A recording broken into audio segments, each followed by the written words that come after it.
साथियों, यदि आपको भी अपना मोबाइल फोन स्विच ऑफ रखना पड़ता है, स्विच ऑन करने से आप डरते हैं, बल्कि आपने अपना फोन नंबर ही बदल दिया है। घर वालों से कहा हुआ है कि कोई आए तो बोल देना कि मैं घर पर नहीं हूं, बल्कि आपका घर से बाहर निकलना ही दूभर हो गया है। इतना कर्जा है यदि आपके ऊपर, तो आपकी इसमें कोई गलती नहीं है।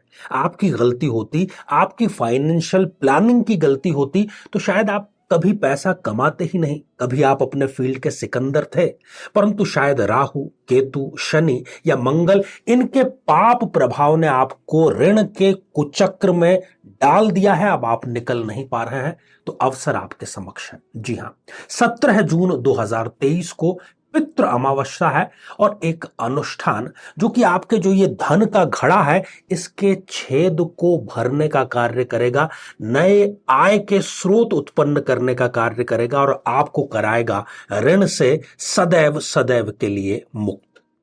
सक्सेस और सफलता उस व्यक्ति के कदम चूमती है जो स्वभाव में रहता है, आर्टिफिशियल नहीं रहता। यदि आप वृषभ हैं, अर्थात वृषभ लग्न या वृषभ राशि के, 3 बातें सदैव याद रखिए। आपका जो शौक है उसको अवश्य पूरा कीजिए। जी हां, चाहे दुनिया कुछ भी कहती हो। आपके जो लुक्स हैं उस पर वर्कआउट कीजिए, अंदर के भी और बाहर के भी अच्छा दिखने का प्रयास कीजिए। और आपकी जो हॉबी है उसको नियमित रूप से दिन में 1 घंटा अवश्य दीजिए और फिर देखिए कि कैसे आप अपने स्वभाव में आते हैं और कैसे सफलता आपके कदम चूमती है।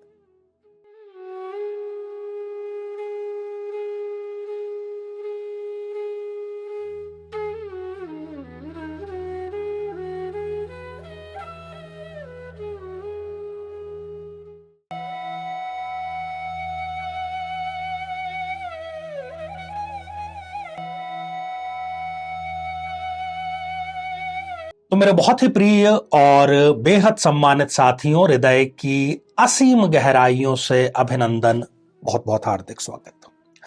साथियों, जीवन भर सफलता के पीछे हम लोग भागते हैं, प्रयास भी करते हैं, मेहनत भी करते हैं, कोई नई चीज सीखने की भी कोशिश करते हैं। इन सब चीजों को करते करते हम अपने स्वभाव से, जी हां, स्वभाव, अपना स्वयं का जो भाव है उससे कहीं ना कहीं भटक जाते हैं, दूर चले जाते हैं और यहीं पर हम जीवन की सबसे बड़ी गलती करते हैं। साथियों, इस श्रृंखला में हमने इसी बिंदु को छूने का प्रयास किया है। सफलता आपको मेहनत करके मिल सकती है, पर कोई गारंटी नहीं है। आपको किसी ग्रह के उपाय से फौरी तौर पर राहत मिल सकती है, परंतु कोई गारंटी नहीं है। गारंटी क्या है? अपने स्वभाव में रहना। इस विशेष श्रृंखला में हम यही प्रयास कर रहे हैं। आज हम चर्चा करेंगे वृषभ की। जी हां, वृषभ राशि या वृषभ लग्न आपका है, जरूर एपिसोड आपको देखना चाहिए। यदि आपका अन्य कोई लग्न या राशि है तो यहां आई बटन में हमने उसका भी लिंक प्रोवाइड करा दिया है, आप जाकर के देख सकते हैं। और स्वभाव में रह करके कैसे विजय श्री प्राप्त की जाती है, इसका आज आपको बहुत गहराई से विश्लेषण देखने को मिलेगा। साथियों, जब एक, आपने शायद देखे हो, बास्केटबॉल के जो मैच होते हैं उसमें अमेरिका के जो खिलाड़ी हैं, क्योंकि वो 6-6, 7-7 फीट लंबे चौड़े हैं, तो उनको आसानी से उस खेल में विजयश्री मिलती है। अब उनके मुकाबले यदि दक्षिण कोरिया के, चाइना के, थाईलैंड के जो मंगोलाइड लोग हैं, यदि वो उनका सामना करने के लिए आएंगे तो वो कभी भी उस मैच को नहीं जीत सकते, क्योंकि वो उनके स्वभाव से जुड़ा हुआ है। जब आप कोई कार्य करते हैं और वो आप रुचि के पूर्वक करते हैं तो आपको उसमें सफलता मिलती है। अब सबसे बड़ी विडंबना यह है कि हमको ये पता ही नहीं कि हमारी रुचि क्या है, हमारा स्वभाव क्या है, हमारा अनुकूलन क्या है। उसी पर से आज हम ये पर्दा उठाने जा रहे हैं। तो वृषभ पर आगे बात करें, 5 मुख्य बिंदुओं पर बात करें, इससे पहले एक बेहद जरूरी सूचना। साथियों, यदि आप भी ऋण जाल में फंसे हुए हैं तो आपको चाहिए कि 17 जून को अमावस्या है और हम मंगल ऋण मुक्ति अनुष्ठान करने जा रहे हैं। उसमें आपको जरूर भाग लेना चाहिए और अपने ऋण से कुछ महीनों या सालों में नहीं, दिनों में ही आपको रास्ता मिल जाएगा उस ऋण से मुक्ति का। तो अधिक जानकारी के लिए आप जो फोन नंबर है उस पर संपर्क करें। 5 बिंदुओं पर चर्चा करेंगे, उसके बाद में आपके कुछ कमेंट्स जो हैं उनको भी हम शामिल करेंगे। साथियों, उदाहरण के लिए मैं यहां पर केवल एक बार आपको जन्म पत्रिका दिखलाना चाहता हूं क्योंकि जिनको पता नहीं है थोड़ा एस्ट्रोलॉजी के बारे में वो कंफ्यूज हो जाता है। बस एक ही चीज आप ध्यान रखिए कि आपकी लग्न या आपकी राशि वृषभ होनी चाहिए। अब ये जो जन्म पत्रिका है ये वृषभ लग्न की इसलिए है क्योंकि ये 2 नंबर से प्रारंभ हो रही है और लग्न में ही 2 नंबर का अंक लिखा हुआ है। अब या तो ये स्थिति हो या फिर आपकी जन्म पत्रिका में चाहे 2 का अंक कहीं पर भी लिखा हुआ हो, उसके साथ में उसी खाने में उसी भाव में यदि चंद्रदेव है तो आपकी राशि वृषभ हो गई। स्वभाव से आपको जुड़ करके रहना है, अनुकूल आपको होना है और आप स्वयं अनुभव करेंगे। साथियों,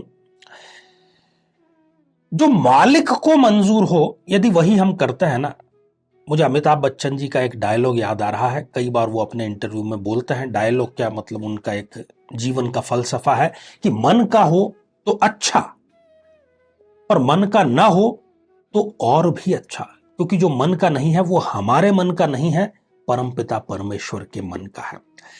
तो ऐसे ही जो हमारी राशि का लग्न का स्वामी है, यदि हम उसके साथ में तैरेंगे तो इसका मतलब हम धारा के साथ में तैर रहे हैं। धारा के साथ में हमें कम प्रयास करने पड़ेंगे मंजिल तक पहुंचने के लिए। कुछ बिंदु आपको हो सकता है नैतिक दृष्टिकोण से ठीक नहीं लगे, परंतु ये वृषभ की कुछ गुण है। अपना स्वार्थ पहले सिद्ध करें। जी हां, अगर आप वृषभ हैं ये बात आप गांठ बांध लीजिए। अभी तक आपने दूसरों का भला करने की कोशिश की होगी, बहुत अच्छी बात है, करना भी चाहिए, परंतु एक जिसको हम कहें कि प्रायोगिक तौर पर आप एक प्रयोग शुरू करिए। मैं ये नहीं कह रहा कि दूसरों का भला करना आपको छोड़ देना है, परंतु आप एक चीज गांठ बांधिए कि मुझे दूसरों का भी भला करना है। ईश्वर सबको करोड़पति बना, परंतु शुरुआत मुझसे कर। यह फिलॉसफी आपको लेकर के चलनी पड़ेगी। भगवान सबका भला कर, परंतु शुरुआत मुझसे कर। आप इस फिलॉसफी को लेकर के चलिए। जहां पर भी आप कार्य करते हैं, दिन भर में जब भी आपको मौका मिलता है, जीवन में कभी भी मौका मिलता है, आप देखें कि हाँ ये चीज है, मुझे यहां पर इतना रुपया देना है, इतना समय देना है, ये चीज करनी है, इसमें मेरा क्या फायदा है। उसके बाद में दूसरे के फायदे की भी सोचिए, क्योंकि आपको जस नहीं है। जो हम कहते हैं ना कि अगर आप निस्वार्थ भाव से भी कार्य करेंगे तो आपको जस नहीं मिलने वाला, कोई आपकी तारीफें नहीं करने वाला। तो सबसे पहला और सफलता का बिंदु है मेरा क्या इसमें लाभ है। दूसरी बात, आप जिस किसी भी आयु वर्ग में हैं, आप बच्चे हैं, आप किशोर हैं, आप युवा हैं, आप अधेड़ हैं, आप वृद्ध हैं, जो भी आपके आयु वर्ग को उचित लगता है, आयु के अनुरूप होता है, अपना जो शौक है, जी हां शौक, उसको पूरा जरूर कीजिए। ये मत सोचिए कि मैं अब बड़ा हो गया हूं, अब लोग क्या कहेंगे, अब ये अच्छा नहीं लगता, अब वो अच्छा नहीं लगता। नहीं, जो आपका शौक है, जिससे आपका शरीर, आपकी आत्मा, इन दोनों को संतुष्टि मिलती है, मन प्रसन्न होता है, वो शौक आपको जरूर पाल करके रखना चाहिए। ये वृषभ का स्वभाव है। यदि आप ऐसा नहीं करेंगे तो कोई सफलता नहीं मिलने वाली, कष्टपूर्ण जीवन हो जाएगा, सो अलग होगा। साथियों, तीसरी सबसे महत्वपूर्ण जो बिंदु है वो है सौंदर्य पर ध्यान दें। जी हां, लुक्स पर, बाहरी भी और आंतरिक भी। जो आप बातचीत कर रहे हैं, जैसा आप सोचते हैं, जो आपके विचार हैं, उनमें भी निखार लाइए और हमेशा बाहरी आवरण भी आपको अच्छा रखना चाहिए। चाहे वो आपके बाल बनाने का तरीका हो, कपड़े पहनने का तरीका हो, सजने संवरने का तरीका हो, उसको सदैव आप मेंटेन रखिए।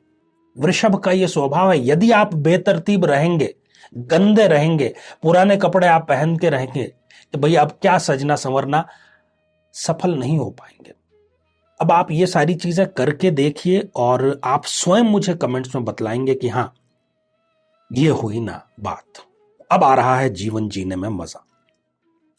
साथियों, जो चौथा बिंदु है वृषभ का वो है कि जब भी आपको गुस्सा आता है उसको दबाइए मत, गुस्सा अननेसेसरी आप दबाएंगे, हार्ट, बीपी, डायबिटीज, ये सारी बीमारियां आपको होगी।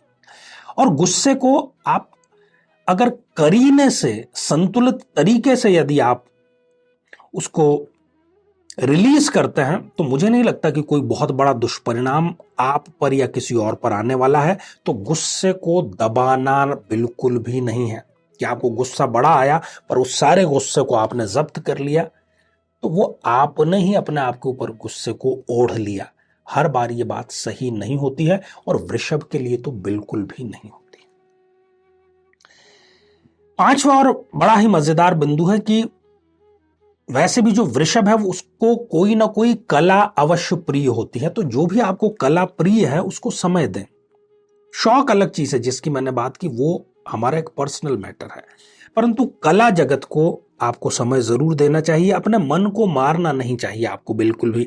आपको यदि नृत्य का शौक है, गायन का शौक है, कोई वाद्य यंत्र आप बजाना चाहते हैं, या आप देखना चाहते हैं, फिल्में आप देखना चाहते हैं, नाटक देखना चाहते हैं, बाहर घूमना चाहते हैं, विदेश यात्राएं करना चाहते हैं, या कला के किसी भी रूप से आप जुड़ करके रहते हैं, तो आप ये समझिए कि आप जड़ों से जुड़ करके रहे हैं।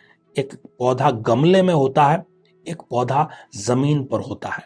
जब विपरीत परिस्थितियां आती है, सूखा पड़ता है, तो गमले का जो पौधा है वो तुरंत ही मुरझा जाएगा, क्योंकि वो जड़ों से जुड़ा हुआ नहीं है, बस मिट्टी तक वो है। जबकि जो जमीन में पौधा है उसकी जड़ें बहुत गहरी है, इसलिए उसका सरवाइव जो है वो बहुत लंबा होता है। जीवन में किसी समस्या का सामना कर रहे हैं, जैसे कि शादी में देरी होना, पति पत्नी में मनमुटाव या तलाक तक की नौबत आ जाना, संतान का प्राप्त न हो पाना, नौकरी या धन प्राप्ति में बाधा आना, जीवन के प्रत्येक क्षेत्र में किसी न किसी प्रकार की बाधा आना, तो आज ही अपनी जन्म पत्रिका का संपूर्ण विश्लेषण करवाएं और पाएं समस्या से सदैव के लिए मुक्ति। तो साथियों, आगे भी ये श्रृंखला जो हमारी वो जारी रहेगी, और मुझे पूरी आशा है दिल से कि आप इस श्रृंखला को स्वयं सराहेंगे भी और अन्य लोगों तक पहुंचाने का भी कार्य करेंगे। तो आइए साथियों, अब बढ़ते हैं आज के हमारे कमेंट के चरण की तरफ। और पहला ही जो कमेंट है ये मनीषा वाकेकर जी ने लिख भेजा है कि अगर माला नहीं होगी तो कोई दिक्कत आएगी क्या? देखिए, कुछ जो मंत्र हैं वो माला से ही करने होते हैं, तो ये जो मंत्र है ये आपको माला से ही करना चाहिए। साथियों, अगला कमेंट एरोन जी ने लिख भेजा है, थैंक यू सो मच गुरु जी। तो एरोन जी, आशीर्वाद हृदय की असीम गहराइयों से, और थैंक यू हमें तभी मिल जाता है जब आपके चेहरे पर मुस्कुराहट आती है, जीवन से जो कष्ट जो है वो बाहर जाते हैं। साथियों, अगला कमेंट नीरज शर्मा जी का है और आपने जय माता दी और थैंक यू लिख भेजा है। तो नीरज जी, आपको भी आशीर्वाद हृदय की असीम गहराइयों से। तो साथियों, आज के लिए केवल इतना ही, और इसी मंगल कामना के साथ में कि आप सभी स्वस्थ, समृद्ध और शांतिपूर्वक जीवन व्यतीत करें। नमस्कार।